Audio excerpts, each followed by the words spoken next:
Hi, this is Tom. Welcome to my channel. I've been playing around with a new idea, which is using the canvas to do web apps with an AI brain inside. So, to give an example, I asked it to do a web app with World War II right here. It says,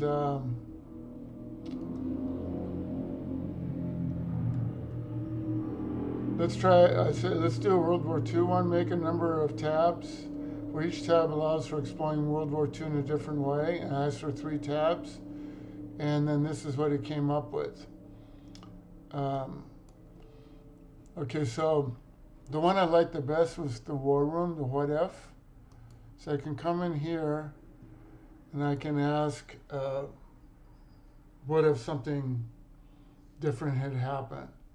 So let's say, what if Germany had not invaded Russia? Okay. And it built kind of a neat interface. You see what the, transmitting, and it's making it look like you're sending, messages back and forth. So this is I'm using Gemini 3 Pro on the left, you could say. So this is the main session. And then inside, it's using Gemini 2.5 Flash. So it's got an AI brain inside the web app that I'm looking at. So if I wanted to, I could just deploy this, share it publicly, but I'm just interested in things I can do privately. And I'll explain that a little bit more in a moment. We'll see the response here. So the response says, it represents one of the most significant potential counterfactuals of World War II. And talks about what happened when the battle started. It says, for Germany to forgo Barbarossa, several factors would need to be different from history. And this is an interesting point. Talks about Hitler's fervent anti-Bolshevism and desire for living space, Lebensraum, in the East were core tenets. And these were core tenets, and they were well known. He talked about them in his book, Mein Kampf. So it's somewhat surprising, in a sense, that Russia was or Stalin, I guess, allowed himself to be deluded by what Hitler really wanted when he was so open about it. So this is an interesting point. Hitler believed that defeating the USSR would force Britain to terms. And if instead he believed Britain could be directly defeated or strangled without an Eastern Front, he might have committed all of his resources to the West. So that's an interesting point.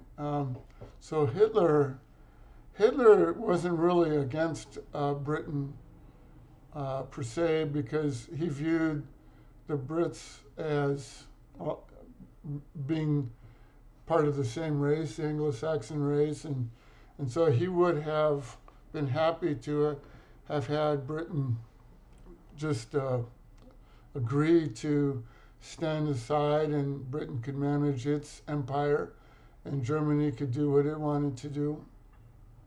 But Britain was against that, especially Churchill completely refused any thought of negotiating. And anyway, I won't go through all of this, but I think it's kind of neat the way that this works.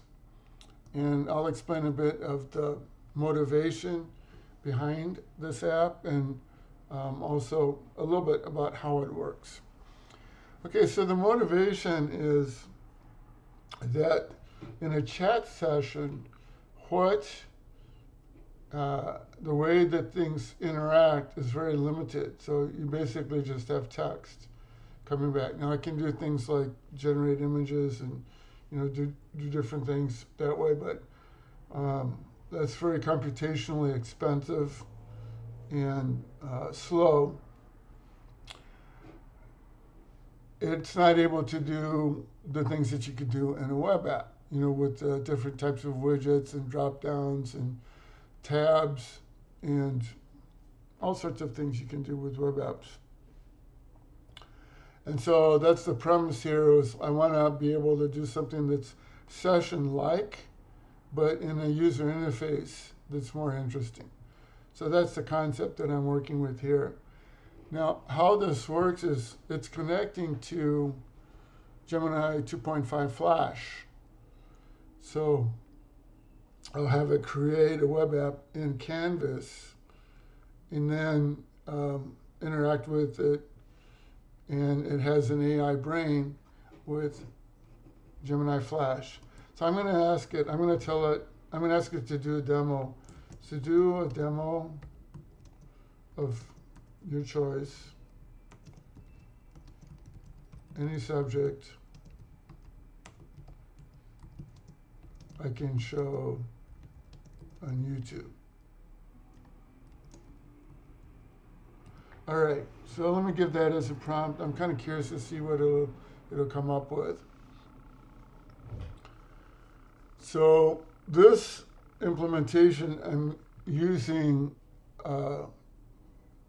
SQLite to store data. Right now, it's just storing the key to get connected to Gemini Flash, but I want to play around more with that to be able to enhance the app.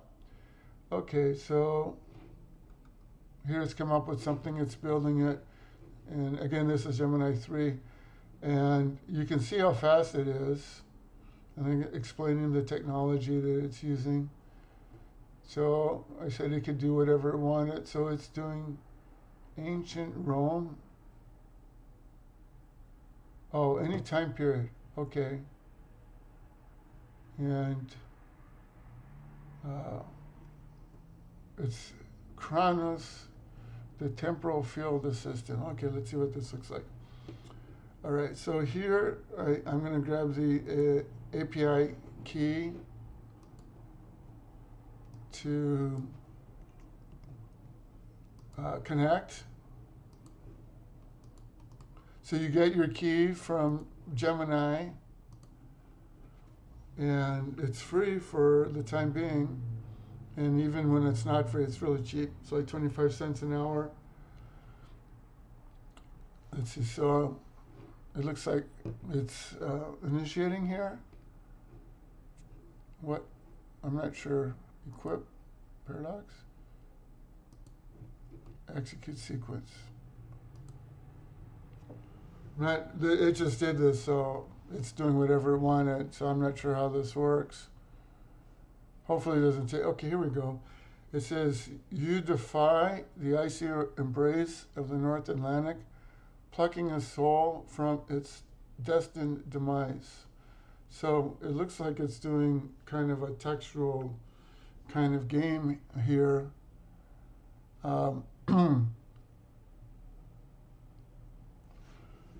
The very scaffolding of established history begins to buckle, threatening a splinter into unrecognized chaos, a timeline fractured beyond repair, simply because one soul was spared their moment of destiny.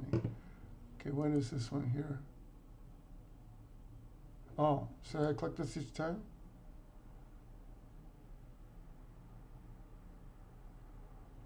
So I'm not sure what this is doing. It's doing some sort of timeline with the Titanic, and it looks like it can change this. Okay, all right, Angel, listen up. If you're going to blend into the, okay, so this is doing the Titanic. You need to look the part, act the part, understand the risks. Here you are your essentials from Chronos Quartermaster. Okay. All right, so let's pick another event. So I'm going to ask Gemini 3 Suggest another event to look at.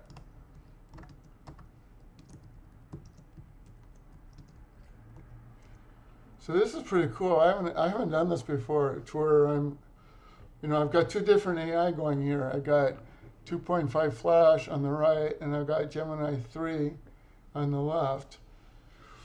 And hopefully it doesn't change the code. I'm just let's see. So it says, oh, so it's actually all right. That's fine. That's fine. I was thinking it would do it within it, but I guess maybe it goes back and forth. So I will grab the key again. Okay. And come back.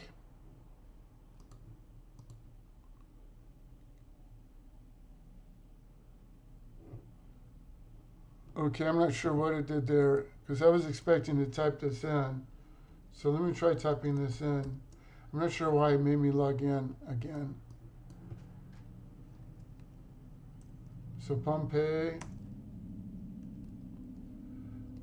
Okay. And execute sequence. And I think that should be enough to give it. And here it is. So I'm not going to go any longer here. This serves the purpose of the demo. But pretty cool stuff here. It's doing a timeline investigation in history, and has different scenarios here. Let's see what it says for the paradox. It looks like what it was doing there was kind of a butterfly effect kind of thing, where it's assuming, something different happened, and then seeing what the impact is as you ripple through history.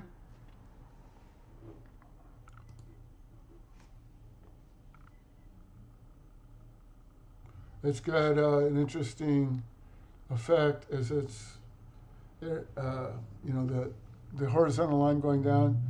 So it says, unacceptable temporal alteration detected. Your intervention to save someone who was supposed to die will not be okay, I see what it's doing. So, yeah, excuse me, it's just doing kind of a butterfly effect kind of analysis. So it's not bad for just a one-shot thing. It's certainly something here that could be worked with. I think kind of develop it, the idea a bit. Like this is, for example, just very generic. It would be more interesting, I think, if it could actually pick, some hypothetical and kind of flow through it and give, an example of how things were unraveling. Like the original story by, was it Bradbury? I think so. It's a cool story. Okay, well, that's what I wanted to show here. And in future videos, I might go into more detail about how to set this up. But basically, you can just ask Gemini 3 to help you set this up. Just say, like, I want to have web apps in the canvas that have Gemini 2.5 Flash as the brain behind it. Things I can do in an interactive way. And it'll tell you how to do it. Really cool stuff. Well, thanks for watching, and until next time.